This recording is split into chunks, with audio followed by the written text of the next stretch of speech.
के मुख्य अतिथि मंत्री महोदय श्री सुरेंद्र दयाल जी,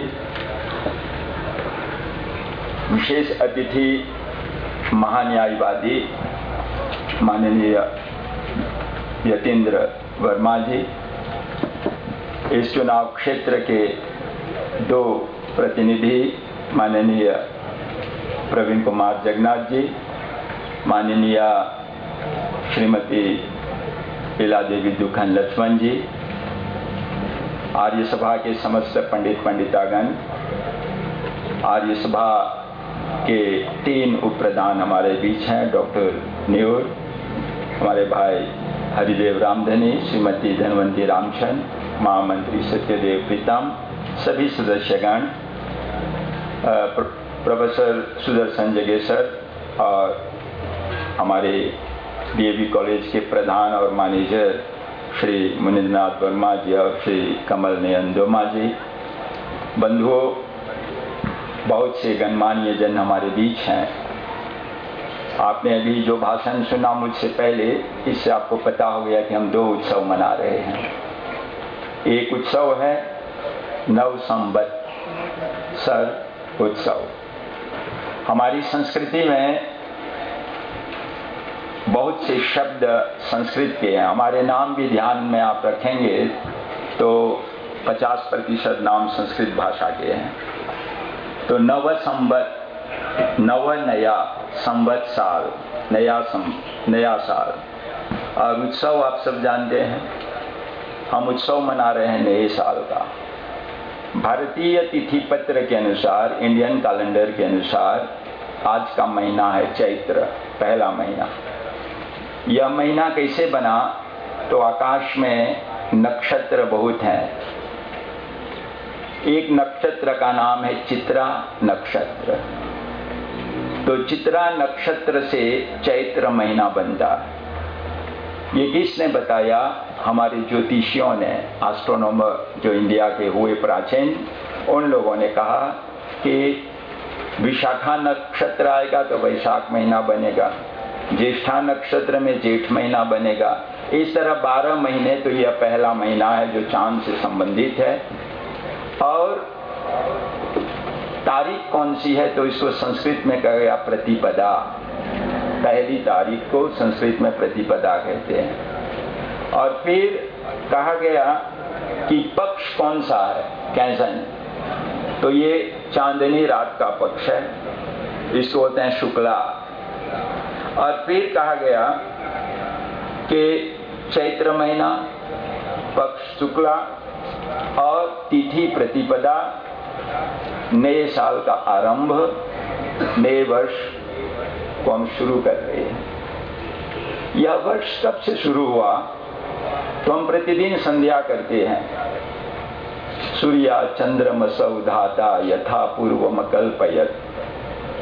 रोज संध्या में हम बोलते हैं कि परमात्मा ने जब सृष्टि की, दुनिया बनाई, संवत्सर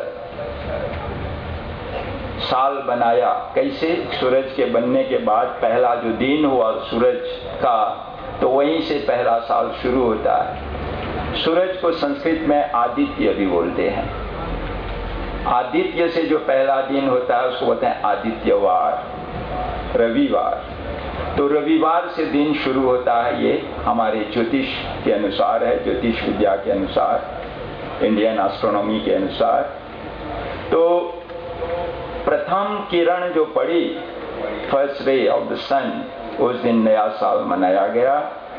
हमारे ऋषि मुनियों ने एक संस्कृति सामने रखी, एक कल्चर सामने रखी।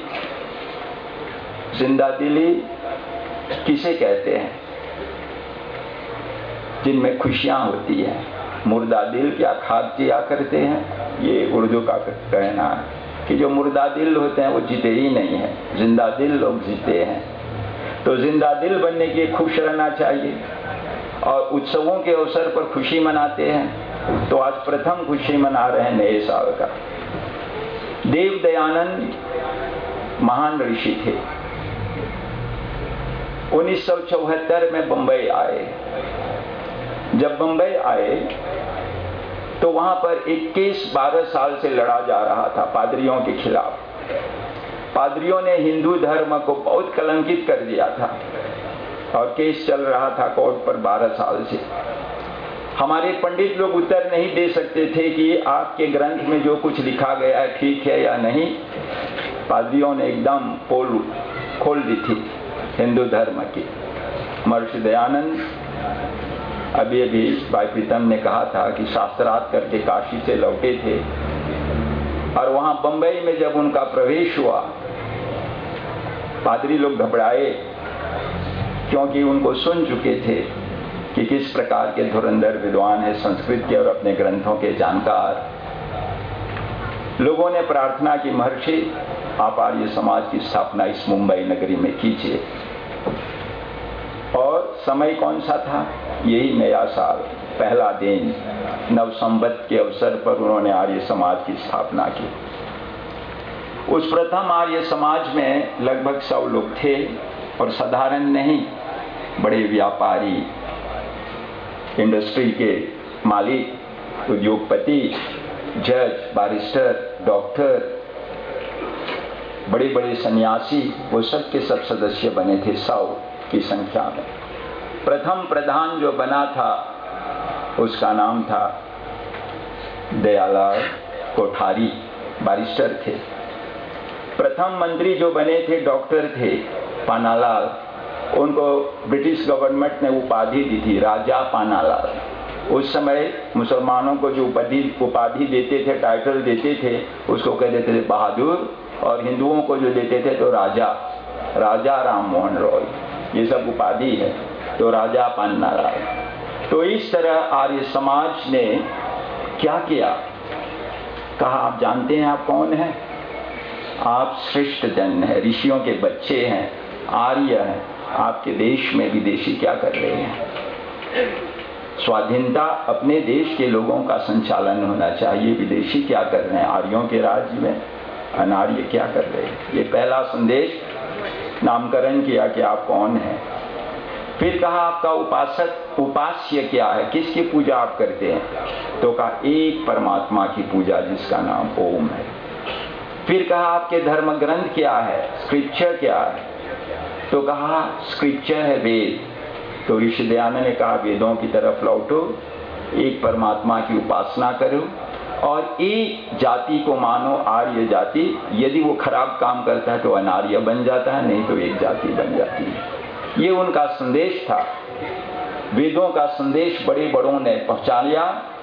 और एक विद्वान जो दार्शनिक था, फिलोसोफर था अमेरिका का, एंड्रू जैक्सन डेविस, जब आर्य समाज की स्थापना हुई तो उन्होंने कहा मैं एक ऐसी अग्नि को देख रहा हूं, यह अग्नि जल रही है, आर्य समाज के हवन कुंड से यह अग्नि उठी है। यह अग्नि प्रेम की अग्नि है, प्रेम फैलाने वाली अग्नि है और नफरत को समाप्त करने वाली अग्नि है। दुनिया में यह फैलती जा रही है, अमेरिका तक आ गई है, अफ्रीका तक पहुंच गई है, एशिया में छा गई है और यूरोप में यह अग्नि फैलती जा रही है। इस प्रेम की अग्नि को बुझाने के लिए कई लोग आगे बढ़ रहे हैं, हिंदू भी बढ़ रहे हैं, पर अग्नि जलती जा रही है, अग्नि जलती जा रही है। आप जानते हैं जब बंबई आर्य समाज की स्थापना हुई तो पहला जो सम्मेलन हुआ था धर्म सम्मेलन, जिसमें स्वामी विवेकानंद गए हुए थे शिकागो में। दूसरा सम्मेलन जब हुआ तो किस विद्वान को चुना गया? पंडित उपाध्याय को चुना गया, जो बंबई आर्य समाज के पंडित थे। जब उन्होंने जाकर वहां पर धर्म सम्मेलन में अपना भाषण दिया शिकागो में, सेकंड वर्ल्ड कॉन्फ्रेंस हिंदुओं का धर्मों का जो हुआ था, तो तमाम यूनिवर्सिटियों में उनको बुलाया गया कि लेक्चर दीजिए, लेक्चर दीजिए। प्रथम बार लोगों ने वैदिक संस्कृति के बारे में ज्ञान प्राप्त किया। वही ज्ञान आर्य सभा इस देश में दे रही है और आप महानुभाव उस ज्ञान से लाभ उठा रहे हैं। यह ज्ञान प्रेम फैलाने का है, नफरत मिटाने का है। नफरत मिट जाए, प्रेम फैल जाए तो आर्य समाज का काम पूरा हो जाएगा। जब तक नफरत बाकी रहेगी, प्रेम फैलेगा नहीं, तब तक आर्य समाज का काम बढ़ता जाएगा, बढ़ता जाएगा। धन्यवाद।